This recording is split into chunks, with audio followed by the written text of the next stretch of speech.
এক অনিচ্ছাকৃত ঘটনার পর মুসা আলাইহিসসালাম মিশর ছেড়ে চলে যান অজানা পথে।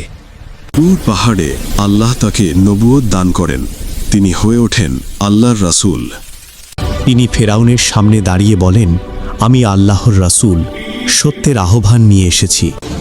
তখন তিনি হাতের লাঠি ফেলে দেন, আর সাথে সাথে লাঠিটি দৈত্যাকার সাপে পরিণত হয়। আল্লাহর নিদর্শন দেখে সবাই স্তব্ধ হয়ে যায়। সত্য চিনে নিয়ে জাদুকররা আল্লাহর প্রতি ঈমান আনে।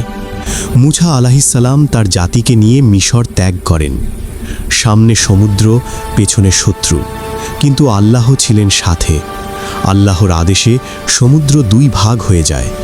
অহংকারের পরিণতি হয় ধ্বংস। ফেরাউন ডুবে যায়। আল্লাহ তার বান্দাদের মুক্তি দেন। হজরত মুসা আলাইহিসসালাম আমাদের শেখান, আল্লাহর উপর ভরসা করলে কোনো ফেরাউনই ভয়ঙ্কর নয়।